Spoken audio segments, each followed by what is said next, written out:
This is the Mobile Tech Podcast, brought to you by worldpodcasts.com. Now here's your host, Tech Girl, Miriam Joie. Brought to you by Audible. Stay tuned for a special offer at the end of the show. Hi, and welcome to the Mobile Tech Podcast. I'm your host, Miriam Joie, and today is Thursday, January 28th, 2021, and my guest is the awesome Isa Rodriguez. Isa, how are you? Hi, I'm good. Thank you so much for having me. Yeah, thanks again for being on the show. Last time you and I recorded, we were in a hotel room in Taipei, remember? Yes, I was about to say that. Actually, you were probably one of my very first podcasts. Not counting Joshua's, because duh. But you were one of my very first podcasts, and it's nice to be back. Yeah, thanks so much for coming back. It's so exciting to have you. And more importantly, it's been a while. I was like, I really need to get Isa on. Your channel has really taken off since then. And so, that's kind of part of the reason I said, you get phones that I can get, but I have to jump through a few hoops to get them, right? Yeah. So there's 3 phones that you covered recently that I think I want to talk with you about and get your thoughts as a creator in the Philippines, as a woman in tech. Tell me about these 3 phones. So there's going to be the Reno5 from Oppo, the Reno5 Pro 5G from Oppo, and the Xiaomi Redmi, what is it? Note 90 5G. Thank you. It's a mouthful, huh? Yeah. So it's first I want to say that you are definitely right. The phone situation, especially in Asia, is a crazy one. In the US, I know there are how many phone releases in a month? If you're lucky, you get a couple, but then some parts of the year aren't so noisy, you know what I mean? Where I'm at, you don't only get flagship releases. So you normally have those in the launch calendar. Yeah. We also have a couple of mid-range phones with that, plus a couple of budget phones with that. So there are 3 tiers, and we get that many phone launches in a year. It never stops. If I'm not mistaken, the budget phone category or the mid-range phone category in the US isn't as busy where you're at. No. In our case, that's the busiest. Yeah, for sure. That makes sense. Yeah. Mm-hmm. So you get so many things, and which is why we can start off with the Redmi Note 90 5G. I believe you have the Redmi Note 90. It just says Redmi on it. It looks like a Poco M3. Yes, that's a Redmi 90. That's not the Note. That's just the 90, right? Yes. Yeah. Yes. So I think the main difference, aside from specs, would be that the Redmi Note 90 5G is a 5G enabled phone, which is crazy because we both know that these big features first come to the flagships and then they trickle down. And it's most amazing that we're seeing all this 5G capability in budget phones now. Yeah. Budget to mid-range phones now. So I think that's what's most exciting about that device. I'm not surprised it happened. It's happening now. So that's I think you're right. It's an exciting time because I found that we've gotten a few affordable 5G phones in the US as well. Of course, we've got the OnePlus Nord N10 5G, yes. $300 US. We just got a new Moto phone, the Moto One 5G Ace, $400. We got a few other Motos and a few but of course, there's not quite the same amount of choice for us as you do having Xiaomi brand there and having the Redmi brand and all of the Oppo, basically the BBK group other than OnePlus, because we we don't get Vivo here, we don't get Oppo here, so I'm very envious of the choices. And even though you're right, a lot of it is mid-range and low end, again, this Redmi 9T that I have, it's just a Poco M3 with an ultra wide. That's basically what it is. But it's a pretty good start, right? What I'm saying? Yeah. Yeah, definitely. I think the sentiment is the same here. More choices is a good thing for the end consumer. Even if you tell me that those are 2 different phones in let's even if you tell me that these are two very similar phones in different skins, like again, preference, right? Some person would want the Poco, which would look a little more serious, right? Versus some I think the Redmi has a purple one, right? Oh, And I'd nice. probably go for that. I'm all for all these pretty phones and all the cute things, you know. Yeah. So I mean, at the end of the day, it's great that we get choices, and it's great that we get value for money choices with the bigger features trickling down. If Yeah. I'm not mistaken, the Redmi Note 90 5G is, yes, a direct competitor of the Nord N10, but it is a little cheaper too. Yeah, that's right. So that's something to take note of. And like when you're in the market for a cheaper 5G phone now, you have even more choices. That's right. Yeah. Yeah, we have the Reno 5 and the Reno 5 Pro 5G. Now, Right. this is pretty interesting because usually when you get like a Pro phone, it's sort of like a tiny upgraded phone from the other phone.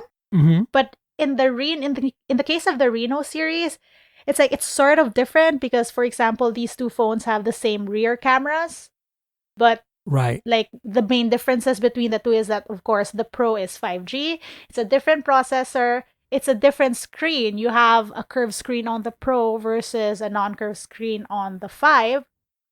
And then you have a difference in like selfie camera. You have a better selfie camera on the 5 actually versus the Pro. So like all these little weird details, and historically the 5 Pro was marketed towards India and like Europe, while the 5 is marketed towards the Southeast Asian or South Asian countries. Right. And like this gives you a little peek at how these brands are marketing their phones, right? Like you have a more budget-friendly option here, but one that has a better selfie camera Mhm. versus like the Indian market, which Oppo is heavily catering to with the Reno series, which I believe would be more like functionality performance focused. Like Right. that's why they have 5G and the powerful processors and best value for money and stuff like that. They're pretty interesting phone, but I will point out that the Reno 5 series, an offshoot of the Reno 10 times zoom, and I know you know this phone, like there is a very clear departure as to what thing they were going for at the start of the series to what it is now, right? For sure. Yeah. It's changed so much. It's much more of a mid-range, affordable play than it was initially. I think they started Yes. with that brand to kind of like create some clout, right? And then Mm-hmm. like a halo, and then they made these more affordable products very quickly, right? Yeah, definitely. The very first one was a 10 times zoom, and it touted being a creator phone, you know. It had the very first periscope lens, it had that shark's fin pop-up, it had all these cool things. It was a big and chunky phone. I remember that. And now we have like really nice thin phones. And I mean, the color, I mean, let me hold it up for you. This is the 5 Pro right here. Ooh, it's very It's kind of pink, pretty. like pearlescent, right?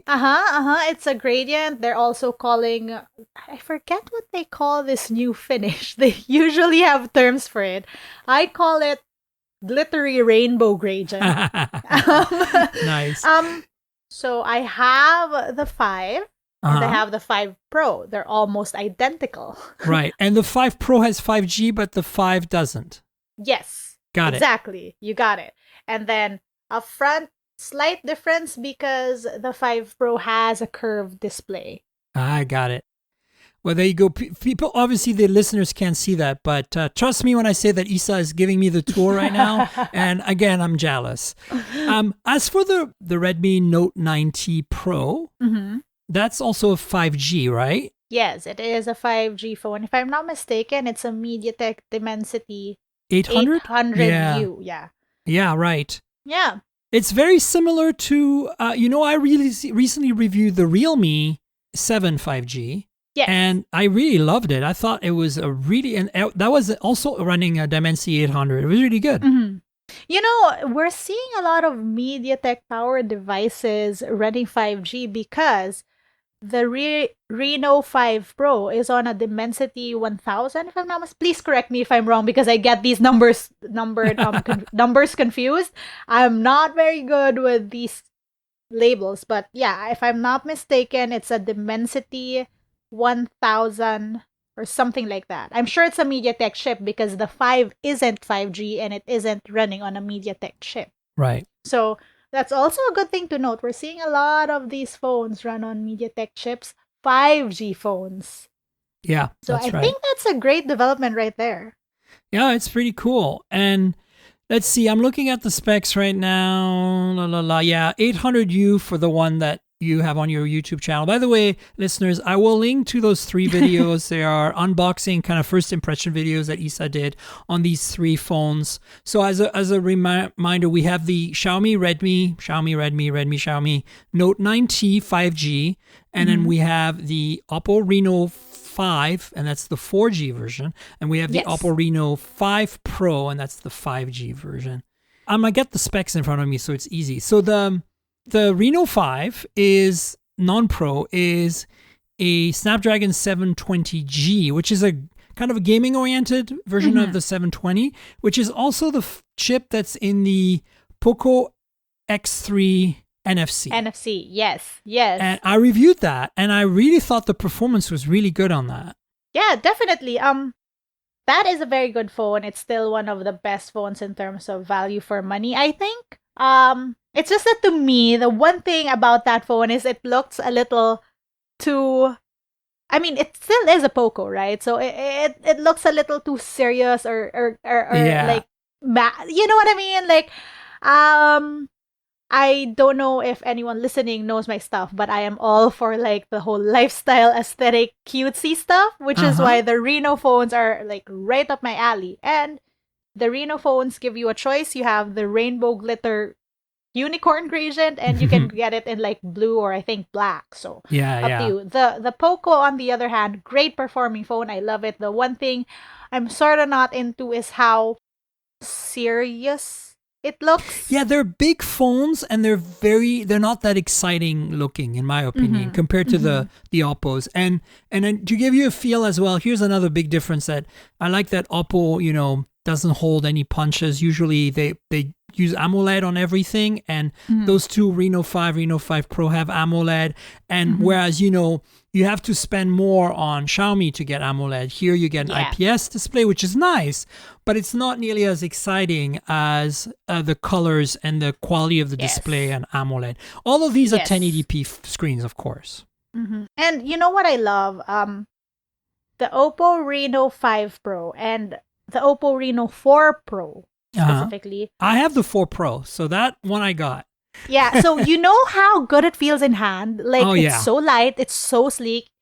That's the same way with the 5 Pro. I've always said that last year, one of my favorite phones to hold was the Oppo Reno 4 Pro, which is a lot considering it's just a plain black phone.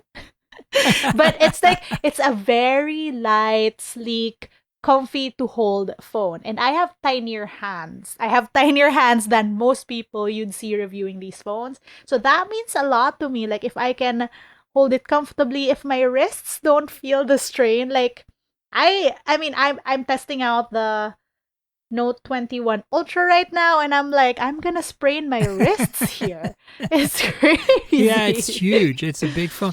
So I noticed looking at the specs that the Reno 5 and Reno 5 Pro are pretty much the same size, but one has a slightly smaller screen at 6.43 inch, and the other one 6.55 inch. Do you notice it? Is the bezel slightly different? I mean, I think it's mostly the curve, like, of course. Because of the curved. Yeah, that makes sense. Yeah. Yeah, but the 5 has a slightly small, like, bigger chin, slightly, like, ever so slightly, but I think it would be more on the curve.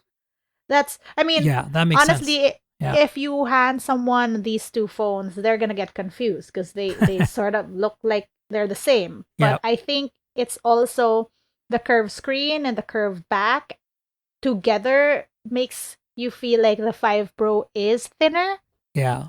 So and then the Redmi has a 6.53 IPS 1080p, and it doesn't have high refresh rate, the Redmi, but the other 2, both Renos are 90 hertz. Yeah. Yes. So what's interesting about the Redmi Note 90 5G is that it looks and acts like any normal budget Redmi, you know what I mean? Yeah, exactly. But then it's 5G. Correct. So it's that's pretty much what's interesting to me. The Renos, on the other hand, they've always been great performing phones. They've Yeah. always been like, I'd say mid-range, upper mid-range Yeah, they're level. kind of always Apple. Yeah, they Yeah. cost a little more. Like I'm always surprised. Like I see the specs and I'm like, oh, this could be cheap. And then I look and I'm like, oh no, okay, they're going. They want to keep that Oppo brand as more of a premium play, which I think is very smart.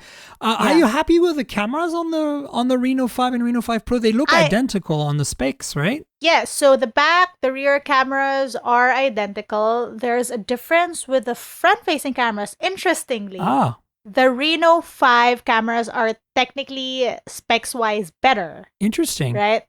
Than the Reno 5 Pro. I don't know if it's all like, it's because of like the branding of how like the people who'd want these performance phones would not want better. So, I mean, I'm not saying that they do bad selfies. It's just that I find it interesting that they bumped up the specs a little bit in the non-pro version, right? Yeah. Looks like 44 megapixels on the non-pro and 32 megapixels on the pro on the selfie.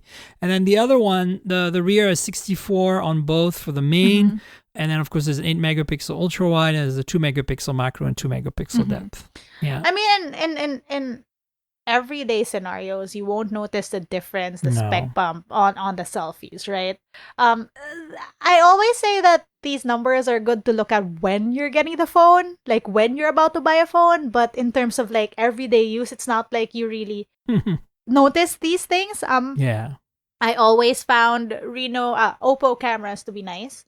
Something that not a lot of people look at would be like beauty modes and stuff like that. The extra features for editing, I like that. I always like, I'm all for choice. If you don't want it, you don't want it. If you want it, it's there. In general, I look to Oppo phones and I am very happy with their camera performance. Yeah, I agree with you. I think the cameras have been really good on Oppo phones lately. And, I think that what got me also excited if I look at the specs again is they don't, because they're kind of more in a premium mid-range, like they don't skimp on some other specs. Like you get 8 gigs of RAM and you get lots of base storage plus expansion.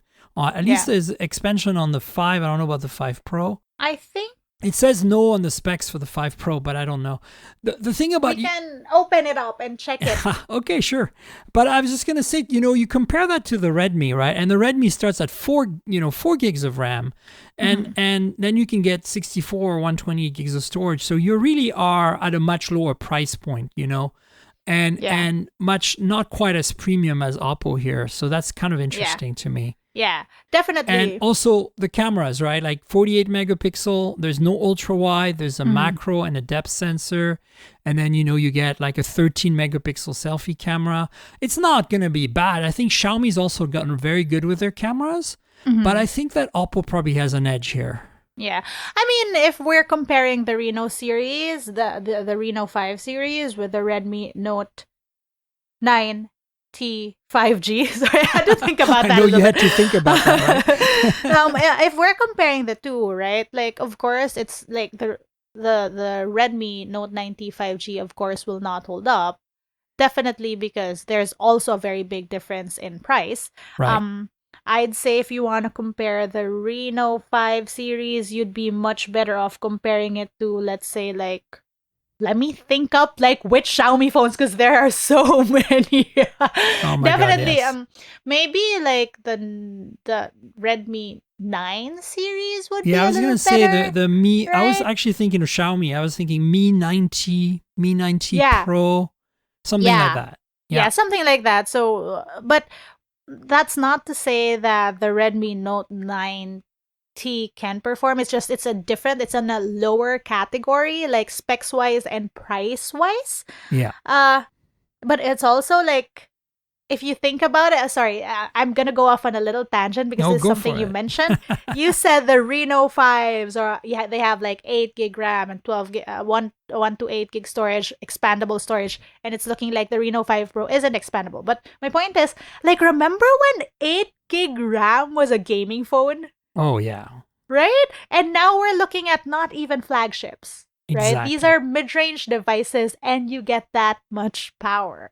I always tell people, like, I have very non-techie friends who ask me for advice on phones, and I always tell them that The great thing now when it comes to devices is that you can literally get a mid-range device, and it, like, if you're not very particular, it will feel like a flagship device. Like the Yep. performance will feel that way. That is my bar. Like, you can basically get most mid-range devices in the market right now, and if you're not, someone who's like, let's say, very intensive with gaming, but even then it would be able to perform, right?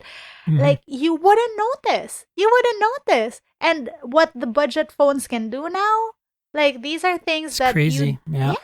it's just amazing to me. Sometimes I sit back and I think about that.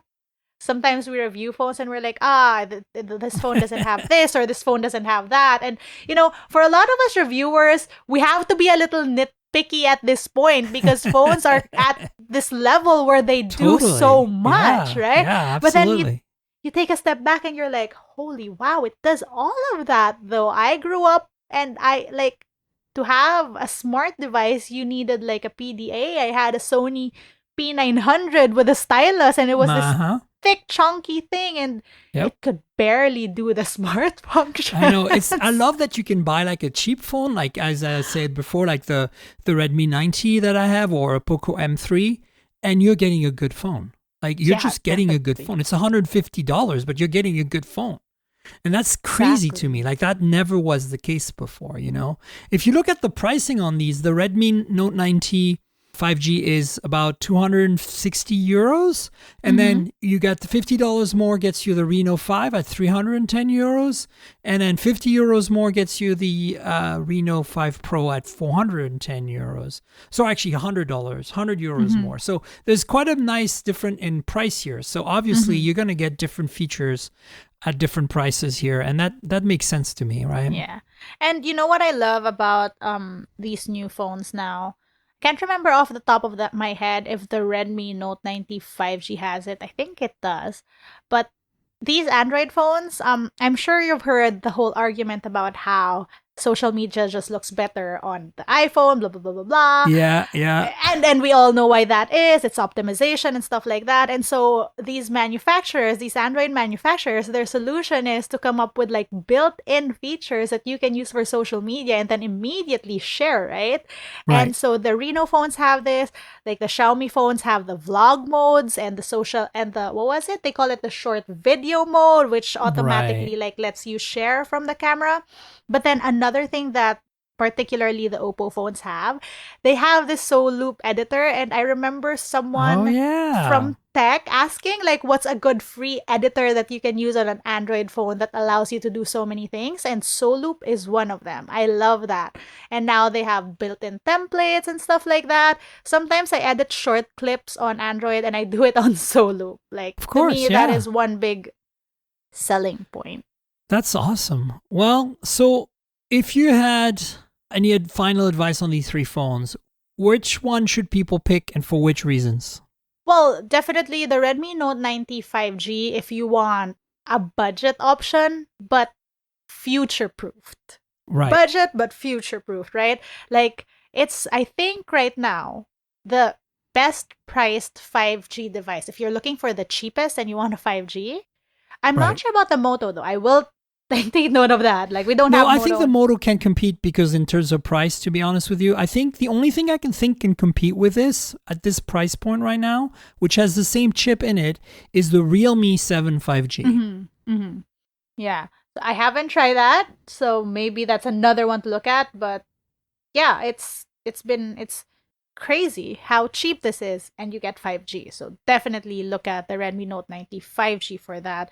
If you're looking for good mid-range devices, I'd say look for the Reno phones. Not only do they offer performance, they also offer a very pretty aesthetic device. Again, very important for me. I always say that, like, I mean, at the end of the day, I get these specs, right? But the deal breaker for me would be like, if it's cute, if I like it, if I like how it looks or how it feels in my hand, right? So between the two, I'd still choose the Pro. I've always been a fan of the Pro Reno phones, again, because it feels good in hand. It's a very sleek phone. Yeah, it looks really... ColorOS is wonderful. Yeah. It's amazing. Like, I started checking out Oppo phones and they used to have an OS that was very similar to an iPhone. But it is like what it is now. Color OS is a far departure from that. Like it is sleek, it's amazing, it has all these customizations. Definitely, I think one of the best Android OSs out there right now. For sure. Yeah, Yeah, absolutely. so yeah. I think it's gotten so good. Like when I reviewed the Find X2 Pro last year, that's when I was really like, wow, ColorOS is just finally grown up into something that I would not hate using. Before that, I was not a fan, honestly. Yeah. No, I get you. It's a common sentiment. Funny enough, when I started reviewing phones, I was an iPhone user, and I started reviewing Oppo and Vivo phones because it was easy for me to get, coming from Yes. an iPhone perspective. But For then sure. eventually you realize that Android can offer so much other things. And so I'm like, okay, I'm not enjoying this Android with an iOS skin anymore. Not as much as I would have like these other phones, like not as much as if I were on a Pixel or if I were on like a OnePlus phone. But now, slowly but surely, like Color OS has proved to be a worthy OS, right? So Yeah. there's that. So yeah, I always say go for it. Oh, one notable thing: the Oppo Reno Yes. 5 has an audio jack. The Reno 5 Ooh. Pro does not. Okay, that's good enough to know. So yeah, so Of these course, are the Redmi has an audio jack too, right? yeah. So Cool. I mean, I guess it depends on use case, right? Like honestly, I'd say the main deal breaker between the two would be one, either if you want 5G or not. Right. Two, if you do wired earphones or not. Right. And three, if you want expandable storage or not. I think between Exactly. the two, Yep. those are the Yep. three considerations. And otherwise, you're just getting good phones no matter what. Yeah, true. That's true. Like performance wise, I can't really complain about anything. Cool. Well, there you go, folks. You heard it here first. You heard it from Isa. I have not touched these phones, but every time I check your channel, I'm always excited to see all the cool toys that you get that I don't. So we're all able to live vicariously through you. So thanks so much for that. Let's switch to some news. There's a whole bunch this week, and some of it is more important than others. I think that I just want to go through it with you and kind of get you a feel for some of it. It's not Gotcha. like super critical. Some of it is rumors and some of it is leaks. Some of it is fact, though, and I think interesting. You know how obviously Honor is now a standalone brand, Yep. its own company, and I'm really excited because they announced a new phone last week, I think the day that we recorded the last podcast, and it's the Honor View40, and you know, obviously it does look a lot like it was engineered during the Huawei days still, right? It's because you look at the specs and it has that amazing 50 megapixel sensor for the main sensor that is familiar from Huawei. But I'm excited because, you know, they get a chance now to create their own identity, right? And we're going to start seeing hopefully some phones with GMS, with Google Mobile Services from Honor, right? Yes, and like, okay, first off, I'm not so mad at them releasing a phone that looks like it's straight from the Huawei era, because honestly, I miss those phones. Like, I really, really do. Those They're are so some nice. very good phones. I love them. So I also am very happy about the fact that there's a pink version. I mean, I know that not everyone cares about this as much as I do, but I do care, and I care a lot, and I like that. And They've also, made some really nice pink phones in the past. Oh yeah. I which phone was it? I remember there was one they I think released. it was the Honor 20 Pro. Yeah, the pink one, right? Yeah. The one they showed off in Berlin. No, it was not Berlin. That's right. No, it was. Yeah, I think you're right. It was around that time in the summer of 2019. Yes. Yeah, that's pretty much, I'm pretty sure it's the Honor 20 Pro. Yeah. And they just released some new colors at IFA, and one of them was this incredible pink. Oh yeah, I was freaking out. I remember they were talking about the TV, which was supposedly the main thing, right? And I didn't went care. Yeah. I didn't care. It was a beeline to the pink phone, and I boxed everyone out because I was shooting this thing for so long. Totally. So yeah, I'm excited to see that. But like you said, I am also excited to see where they take it. Exactly. What's interesting here is that this is again also just like the Reno5 Pro. This is a MediaTek Dimensity 1000 Plus. So this is interesting to me already that it's not a Kirin chip, because obviously this phone was designed at the time when they were still a part of Huawei.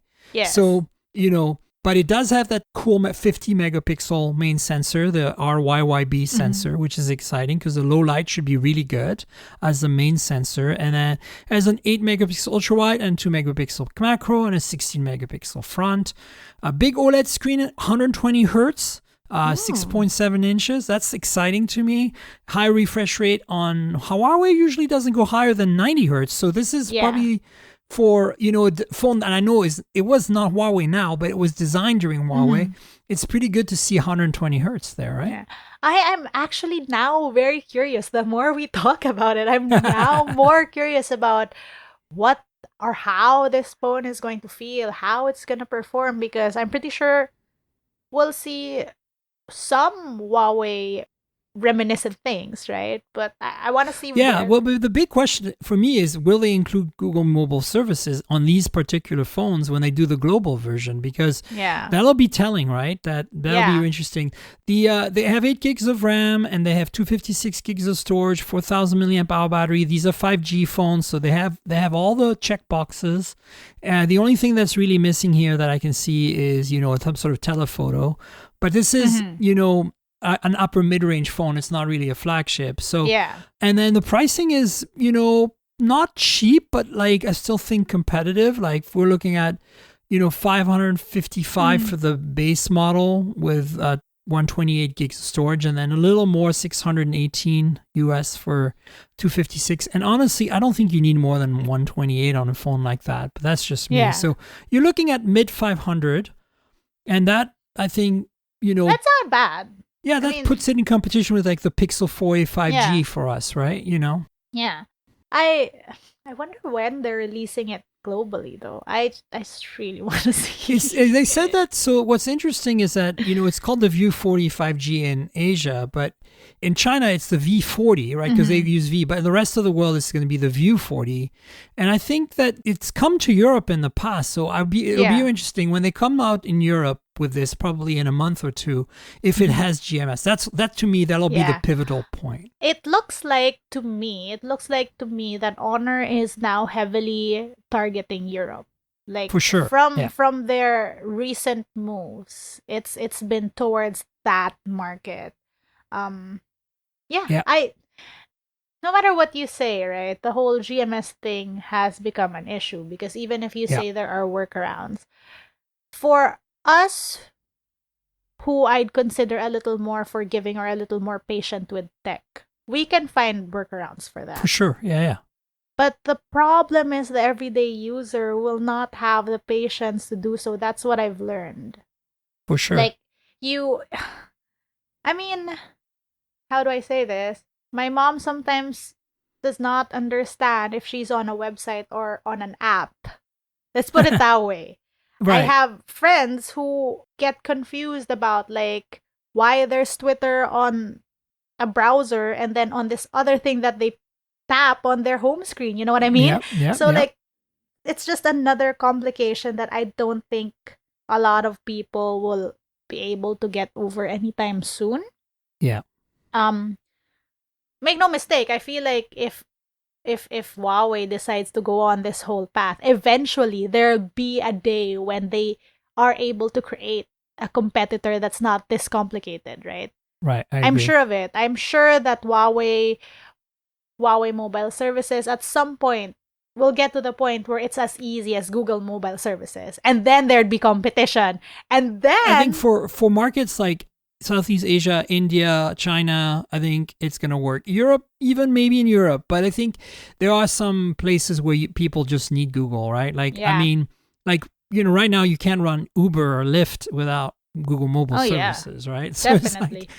It's like, even for us, like the main issue is a lot of kids can't even do online learning because everything is Google based. So if you're on a phone that gives you all these extra steps to get to, let's say, a Google Docs that you and your group mates are working on, Mm-hmm. that presents a problem in itself. And yeah, I do believe that HMS will get to that point. As to how long it will take is always a question. I don't think it's Exactly. gonna be Yeah, for anytime sure. soon.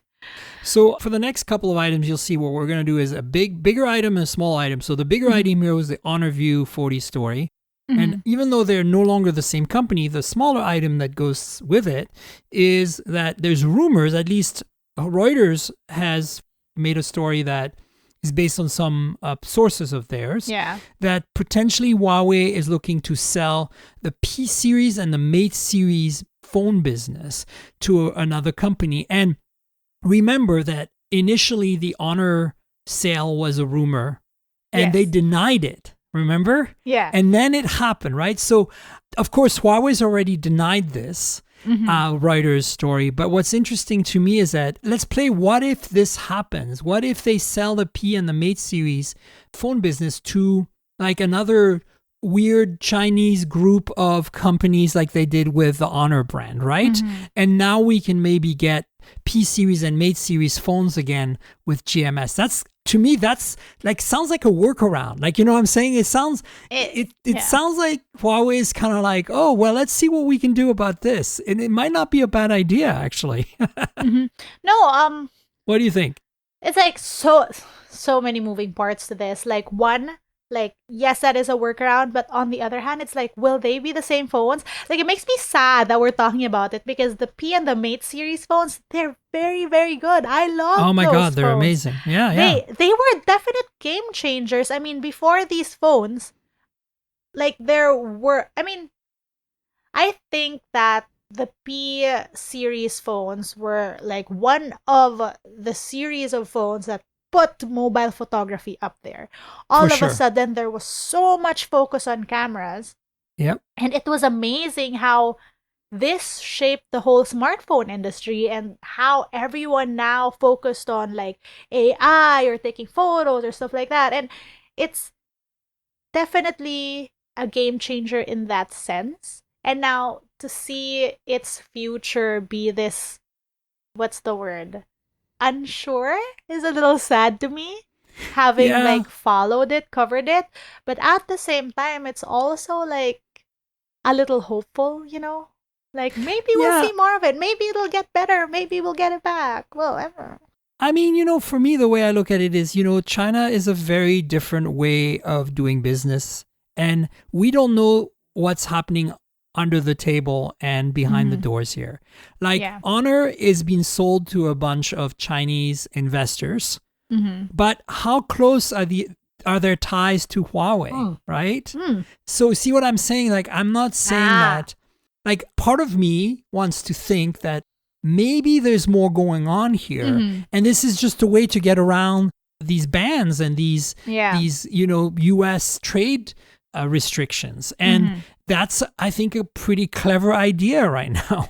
And if you have to do that, like if, you know, they sell this P and Mate division to someone else and then they continue making great phones and they continue the Leica partnership and we now get Qualcomm chips in these phones and we get, you know, GMS on these phones, I'm not going to be upset about it.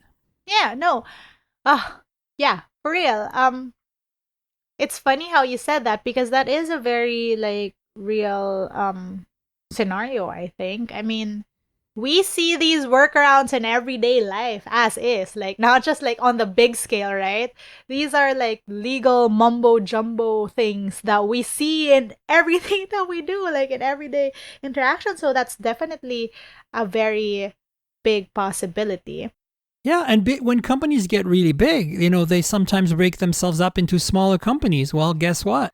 I mean, do we not have like OnePlus, Oppo, Vivo, and then Oppo offshoot into Realme, and then what else? Like Vivo and how do you say it? IQO. And then there's Xiaomi, right? Xiaomi with like how many brands? And then there's Xiaomi and Poco and Redmi.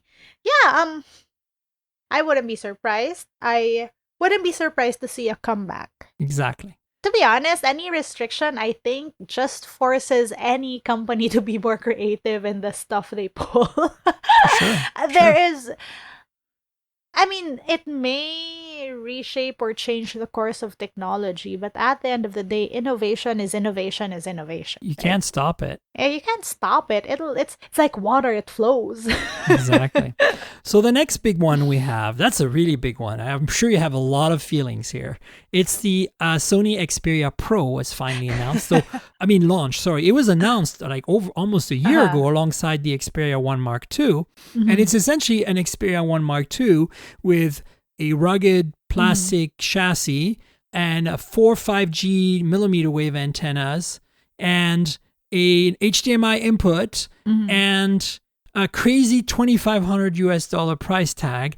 And you know how Sony's phones, I really like them, but I always think of them as very niche, very narrow market, like, catering to creators and people who are really into photography or videography who are used to using real cameras and they want that experience on a phone, but they also want a phone that checks every box. Gotcha. And I like the Xperia phones, like at least the 1 Mark II and the 5 Mark II this year were excellent phones. The only problem was that in the US, you couldn't get 5G on them. Even though they're 5G phones, they know bands that work in the US. Oh. So if you bought these phones in this country, you could get them to work on 4G, okay, but then as soon as you wanted 5G, you were out of luck.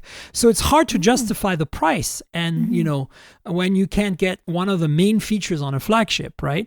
So the Xperia Pro fixes that because the Xperia Pro works on 5G in the US, including the crazy millimeter wave that we have, but it is $2,500, and the reason it's $2,500 is this is even more niche, more narrow. It's for like professional video creators that need to stream video to the cloud via 5G or need to use or want a really nice viewfinder for their camera, because the HDMI input can be used as a super high resolution 4K viewfinder for your camera.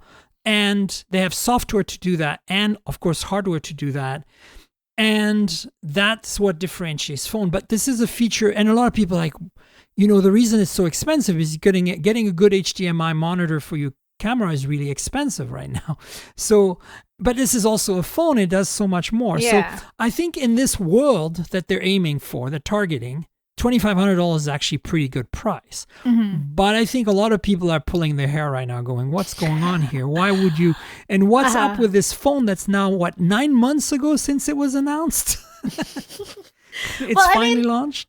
I think first off, anytime you give the public a crazy price tag that like people have this initial reaction, right? You have foldable phones which cost you $2,000 and people were like, what the heck?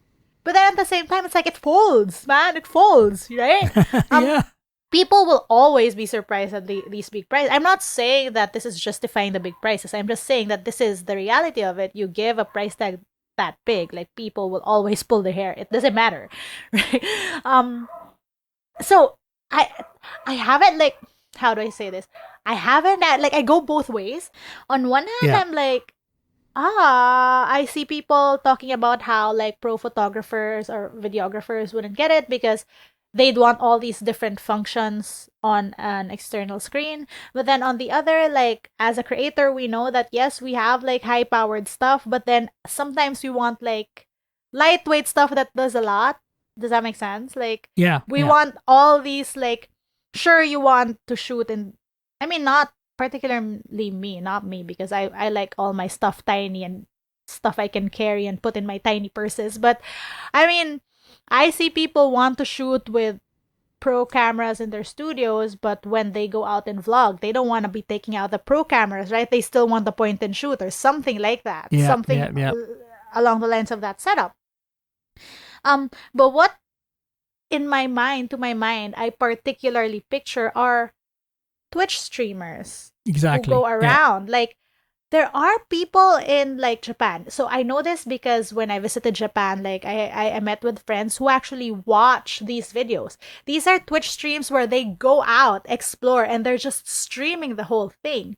And these people actually bring out like big ass backpacks with everything on it, everything connected, just so they can stream it and stream it well. Now I'm thinking, if this is the market, All you need now is a DSLR and that phone connected to it, and it makes Yep. everything so much easier.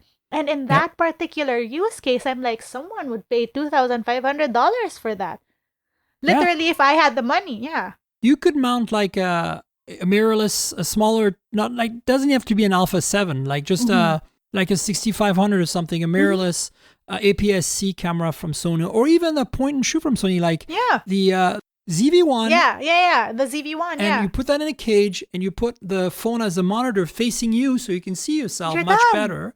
And you now have 5G and you can stream onto Twitch with those two pieces of equipment. Exactly. And the phone can charge the camera, and also you can do, transfer a USB-C to the Twitch app and have the HDMI for the monitor for monitoring. I think there's going to be some use for this, and I think it's actually a very interesting product because of that. I'm not worried about the price. I think that Sony is making a really interesting product with this. Is it for me? Probably not, but I know a lot of people that it's for, That's a great thing that you say that, because again, it's all about choice, isn't it?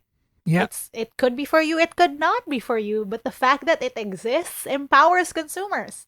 And I like that. And for some, like for, prosumer, right? Like people who are not like the football broadcasters, but like, people like, Joshua and others, like YouTube creators and Twitch streamers. Like this, your 2,500 is not a huge amount of money, and you think about it when you want the best equipment. Yes. Right? And this is solid equipment, right? Yes. And you probably spend that much on your camera setup anyway, right?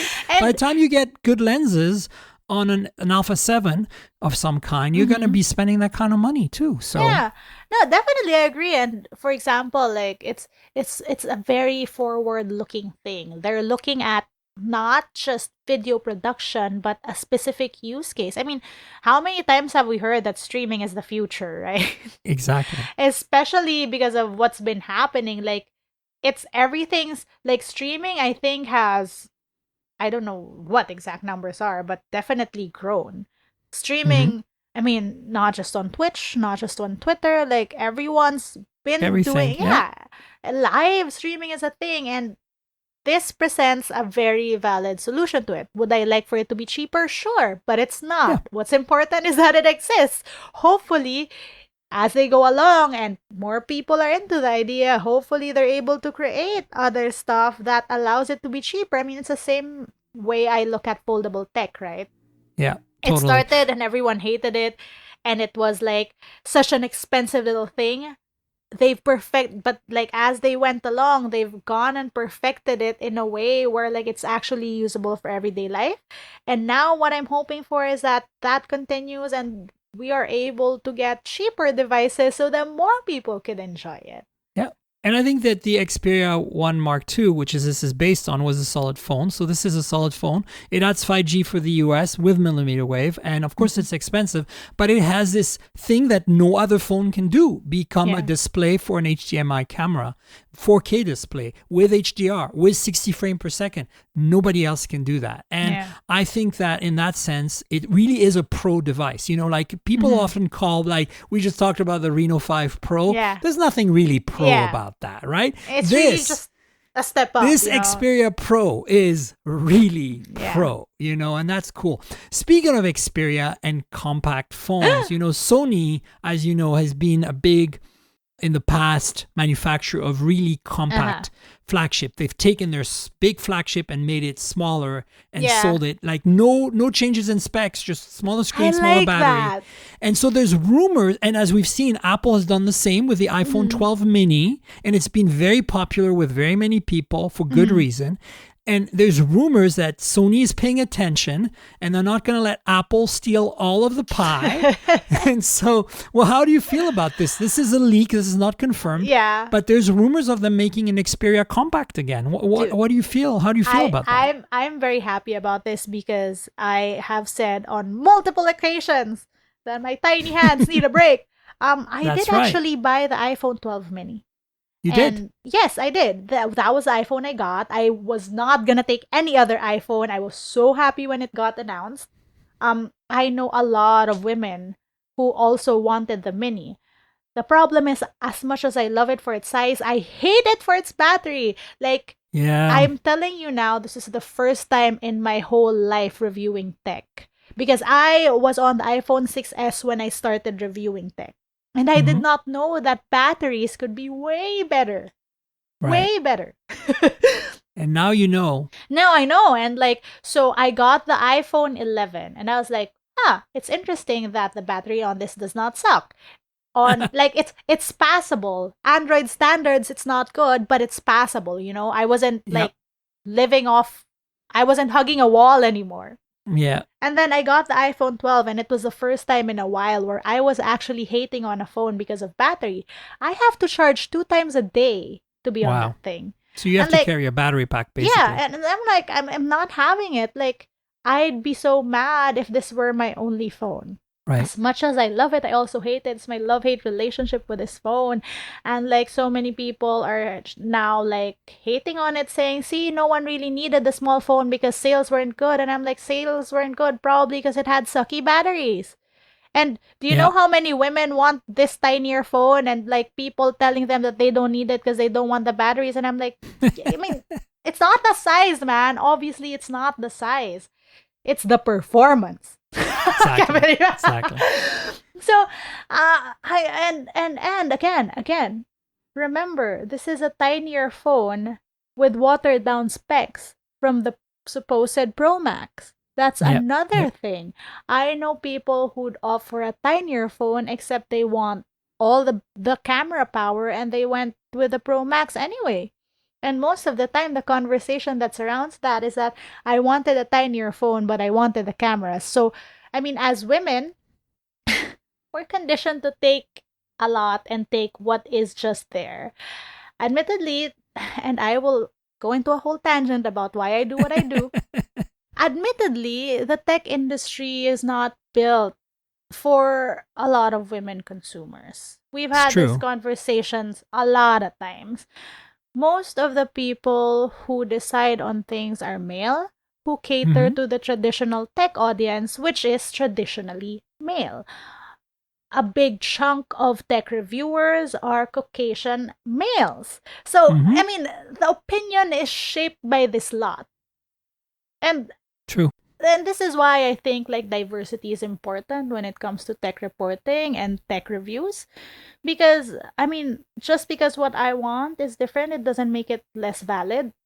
And I think it's high time that the less techie, in quotation mark, are given the tech content that they'd be able to consume and appreciate the way they want to appreciate it, right? So to me, that's part of my whole thrust, to empower all these lifestyle consumers by giving them the information in a way that they'll understand.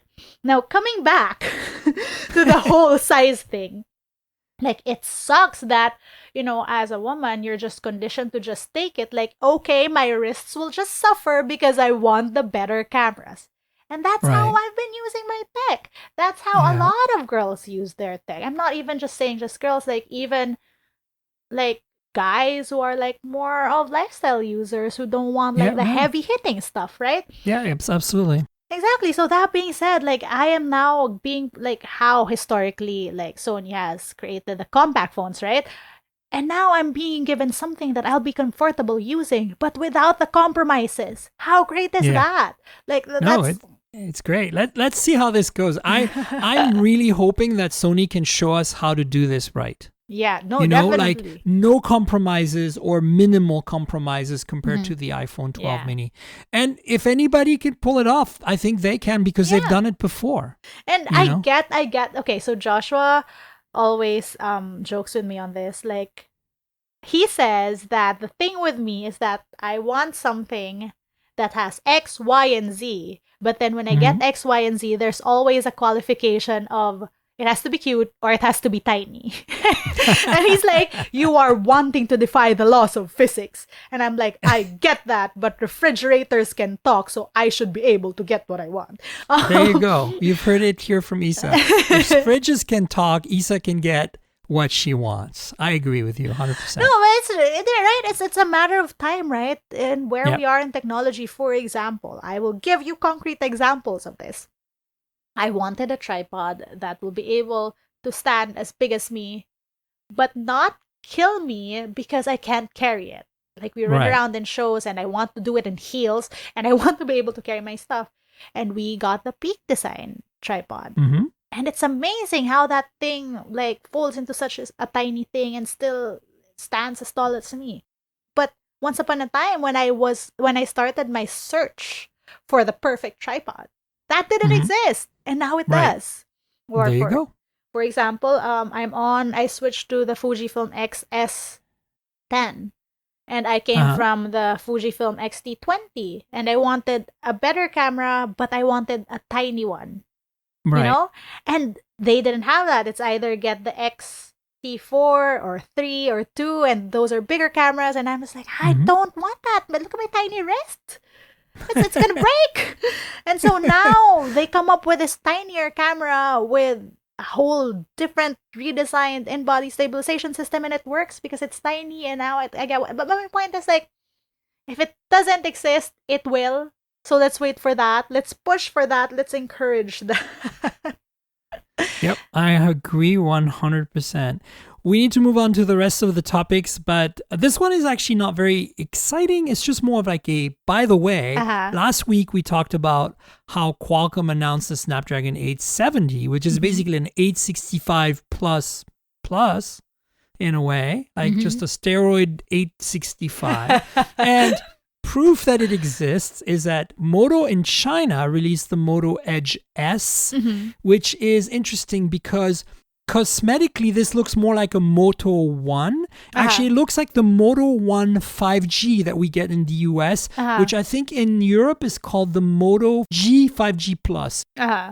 And here it's called the Moto One 5G. That chassis, if you remove the Snapdragon 765G and you stick a Snapdragon 870 inside, that's basically what they did for China. And so we're not sure if this phone's going to come to the rest of the world, like Europe or Asia, like Southeast Asia, like outside of China, or it's going to come to the US under like some sort of like carrier deal, because the Moto One 5G right now you can only buy from carriers. But spec wise, it looks identical with a Snapdragon 870, and it has, you know, of course, this is China only, so the prices you got to take them with a grain of salt because they're probably highly subsidized from ecosystem play. But $310 for 128 gigabytes, $371 US for 8 gigabyte 128, and then $433 for 8 gigabyte 256. So very affordable. Yeah. And so this is not too surprising that other than the price of the chip and the change of chip, this, you know, might be $100 more when it comes out in the West. It'll be interesting to see because, you know, obviously we're going to see a whole bunch of affordable flagship or premium mid-rangers with the Snapdragon 870 this year. But the question is, how expensive is that going to be, right? Because the 888 is the killer, right? It's the big one, right? It's the boss. So now, where's the 870 fit in here in terms of price? That's what I'm thinking. I'm going to be very curious about. Yeah, I mean, yeah. We're talking about processors, so I'm just like, to me, it's like, does it do what I need or does it not do what I need, right? And this processor is sounding like it's going to do what I need. Well, for sure. I think the exciting thing here is that this phone is going to basically do everything the 765G version does. But if you want a game on that phone, it's going to be real good. You know what I'm saying? Like, you're going to get that no compromise gaming experience out of this phone, which I think is interesting. Yeah, that's for people who want that.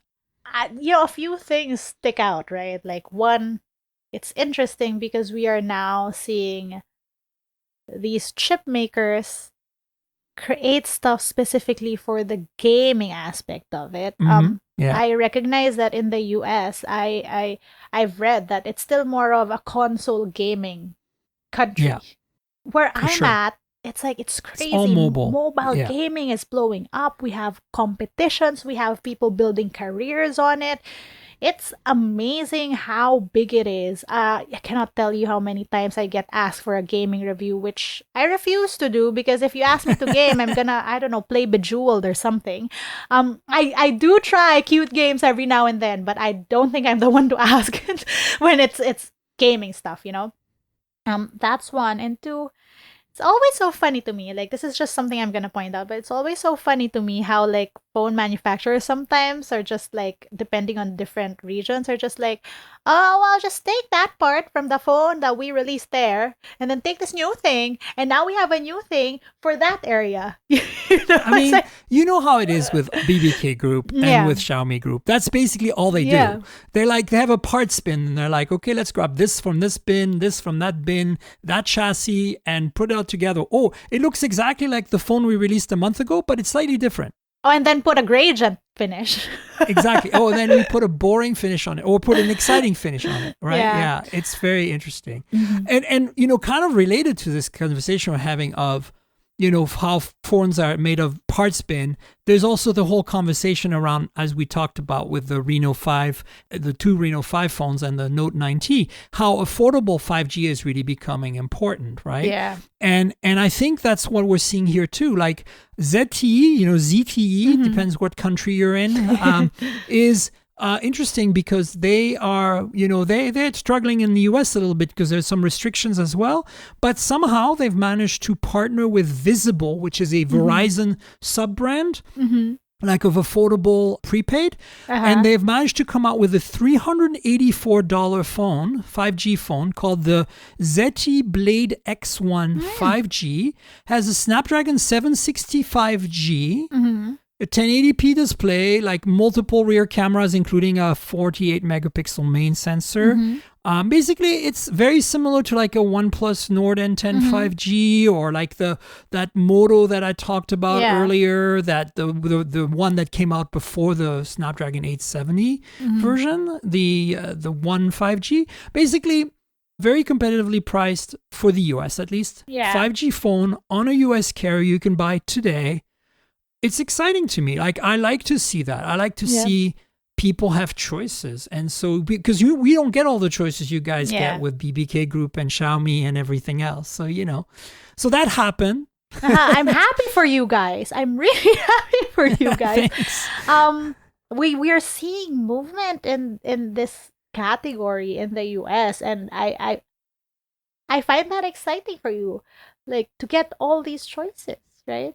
Finally, we get a mid-range that's not just Moto. Yeah, I was about You know what I'm to saying? That's what it is for us. Like, this is ZTE is a mid-range, like OnePlus at $300 with a nice phone, you know, etc., etc. Sure, it's not maybe the most OnePlus faithful phone, right? Like, it's missing some things that really would make a OnePlus phone better. Like, I'm talking about the Nord N10 5G. Yeah. You know, I'd prefer the real Nord, you know, with this notification slider and the better materials and the better camera. But you can't, you know, when I first reviewed the N10 5G, I reviewed the European model, and I'm like, it's too expensive for what it is, and it's not good enough to have the OnePlus brand on it.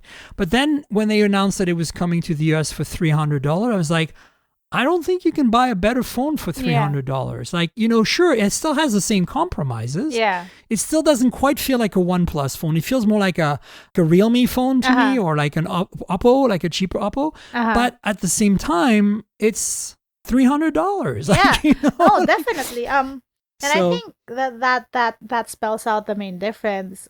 We have official OnePlus resellers here, but I don't think it's as popular as the Xiaomi's or the Realme's. No, of course not. And it's definitely because in this market, I can even buy a good entry-level phone for $100, $150, and it's crazy. So to give us these phones, you're just all of a sudden, why should I go for that when I have this choice? And I would love for that to happen in your market.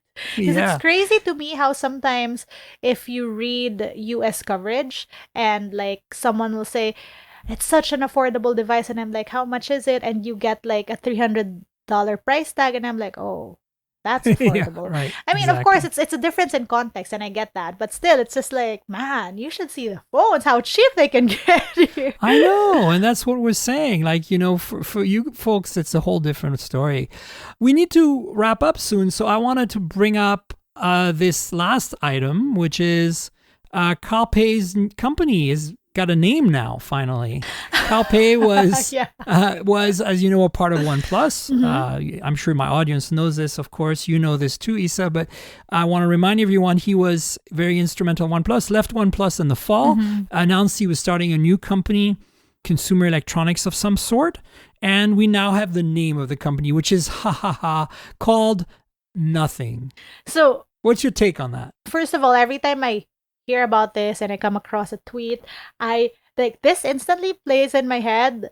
I know you're gonna recognize. I hope you recognize it. I like in my head it goes like, I have nothing, nothing. So let's put that out of the way because it's been playing in my head nonstop. I have nothing. I really hope it's smart home. I really hope they're not just buds. It might be just me. I know a lot of people like these truly wireless buds. They're cool. But Yeah, for sure. it's not something that sparks my imagination. Totally. Because of this lockdown, I've recently been getting more and more into smart home, and I really feel like there's potential for tech in that.